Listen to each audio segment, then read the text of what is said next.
So we saw this story this morning, and we've talked on this station several times about the problems that every city is facing with homeless people and what to do with them and housing them. I even forget, you're not even supposed to call people homeless anymore, are you? You're supposed to unhoused call unhoused. There's another term I'm forgetting right now, but yeah, people without housing. Apparently, and this is what I would do. I would sit on a streetcar or a subway all night long until I got kicked off and stay in the warmth, because when it gets cold in Canada, where else would you want to be?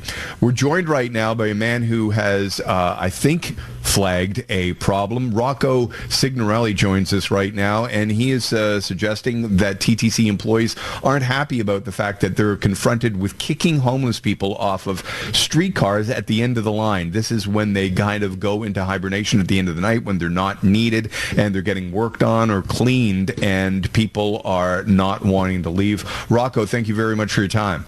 No problem. Thank you for having me. Rocco, can you tell us what your association is with the TTC? Because you're always flagging what you or TTC employees are claiming are problems that aren't given the attention, perhaps, that you think that the TTC administration should be giving them. Well, for 12 years, I was a union rep. I retired about 5 years ago. And a lot of the members send me pictures, videos, concerns, because they know if they were to put something out, they would be reprimanded. So they use me as a conduit for what they want to get out there, because management isn't addressing a lot of the situations or problems that are going on there, especially during this whole COVID stuff.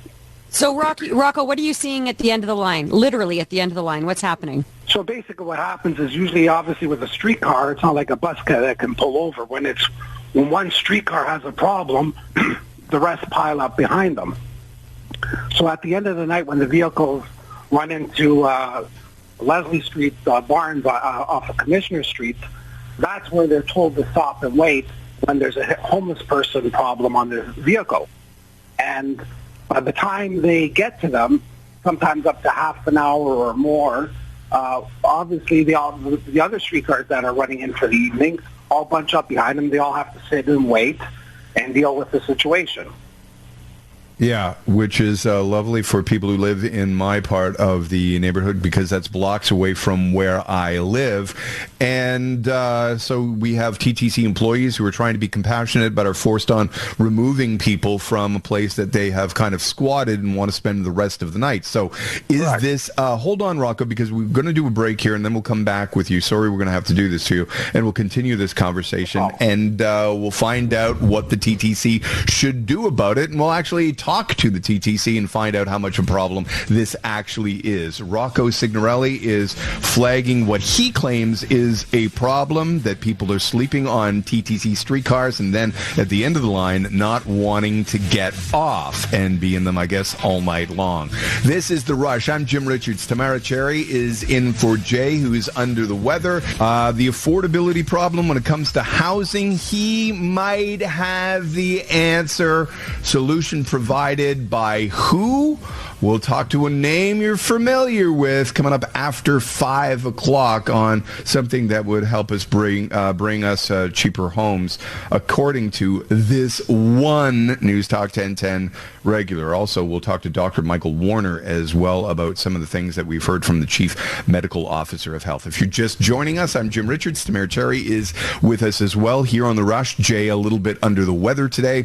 And we're talking with Rocco Signorelli. And he is a former TTC employee. He's kind of the conduit of when the employees have a bit of a problem, they flag things to him, and he brings it to the public's attention. So this conversation is basically about a problem at the end of the line with the TTC, that people don't want to get off the streetcar, people who are homeless. So, Rocco, how often are you saying that this happens?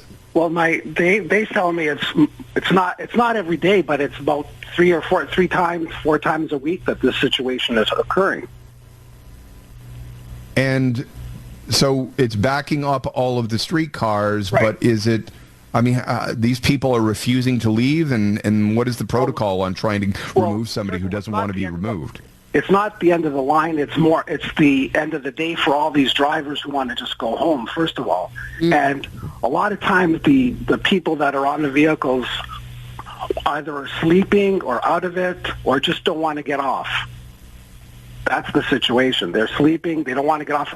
And far be it from the drivers to have to rouse them up, because you never know what they could do, what could happen, because a lot of times, and I've posted pictures of this too, is they're doing drugs in the back of the vehicles and things of that nature as well. So they don't want to touch they don't want to touch anybody. See, they understand it's not about the homelessness people, which is a problem. You got no issues driving around the city with people who are in these unfortunate circumstances. Just at the end of the day, they just want to get home, and all the TTC is doing is just bringing them down to the end of the line, or not the end of the line, near the garage, to get them off the line, to get them off main service. So, Rocco, what do operators do then? I know you're saying they don't want to deal with this. They're trying to be compassionate. Sorry, go ahead. They just call it in. They just say, I have a homeless person who refuses to move, because they're not allowed to take them into the garage. So they just sit there and wait. And then what? And then what happens after they call it in? A supervisor or a constable will show up and deal with the situation, which could have been dealt with much earlier. And do these people just get escorted off the premises, or they're arrested? Well, ironically, what they do is they get off the vehicle, and from what my friends tell me, is they just get back on the vehicle going into service. Yeah. So, sorry, Rocco, you said this is something that could have been dealt with much earlier. So I apologize if I missed it, but what is your solution to this? What should be done? Most of the time when the vehicle, say, leaves Neville Park, which is in the Beaches, an announcement could be made that this car will be running in at Leslie, especially if they know someone on the vehicle is in this situation. And before they get to Leslie, there is Russell Yard, which is at Connaught, which is about 2 more minutes away from Leslie Street. At Greenwood. There's a side track. So all they have to do is make another announcement there. If the person refuses to get off, take it off the side track, off the main line, wait there. The operator can then go into the division, wait until police or constables or supervisors show up and deal with the situation. Main line goes through. There's no bunch up at the bottom of Leslie. That's that simple. Okay. They refuse to do that. All right. Rocco, thank you very much for your time. I appreciate it. Anytime. I appreciate it, though. Thank you. Rocco is a former TTC employee who, as you said, is a conduit. People who work for the TTC go through him to red flag things. So we're joined maybe on a more normal conversation, despite the one we had yesterday with Stuart Green. Stuart, thank you very much for your time. My pleasure. Does this happen, or is it a problem, might be a better question. Well, I mean, so first of all, rather than shaming people who are underhoused on Twitter, maybe, certain people could work to help the homeless. But having said that, this is an issue that we've faced, for 100 years that we've, operated public transit in this city. The protocol is that, if there's someone who's underhoused or maybe in crisis, there are numerous protocols in place for operators to call that in.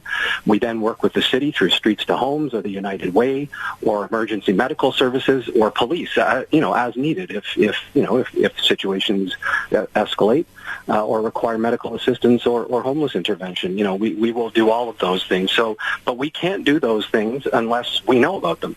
Operators are focused on driving the vehicle. They're not monitoring every single person that's on their vehicle.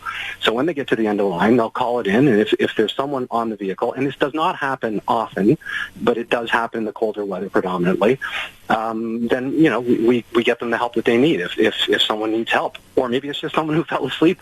We've all been there where we've fallen asleep on a. You know what? I actually have. I've Sure. I've been locked in a subway at 3:00 in the morning and had to call somebody to let me out. I gotta say, Stuart, when you started talking, I could hear the frustration in your voice, and I feel the same because I feel uncomfortable talking about this because it's making it sound like a homeless problem, and that phrase might have even been used in our previous conversation. But there's so many bigger issues here. So, Stuart, first, you've just listed a few ways that this is being addressed. You also said that it's not as common, but it's more frequent with the cold weather. So how common is it actually? Well, I mean, I don't have numbers, but, there are cases where, people are on vehicles at the end of the line who, like I say, have fallen asleep or are intentionally seeking shelter. We do have that happen on public transit. It has been more pronounced during the pandemic.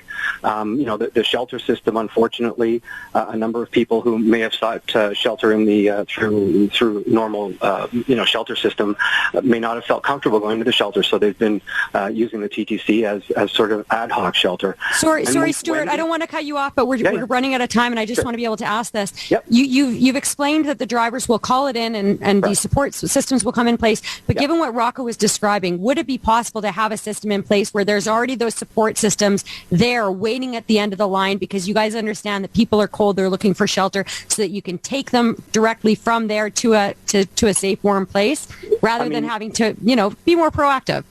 Well, so the problem is that, or the challenge that we would have in that situation is it doesn't happen every single day. We only know about it when it's called in. So when it's called in, we get Streets to Homes involved, we get the United Way involved, we get medical, whatever people need. All right. Listen, Stuart, thank you very much for your time. Have a good weekend. Yeah, my pleasure. Cheers. Stuart Green is the spokesperson for the TTC, and I think that probably, it's flagged as if this is a huge problem, but let's face it, we've always had transit, not always, but transit in Toronto is like 100 years old, and I'm sure the winter has always been here in Toronto as well, so I'm sure that anyone who has been unhoused has sought some sort of refuge in a warm streetcar and or subway.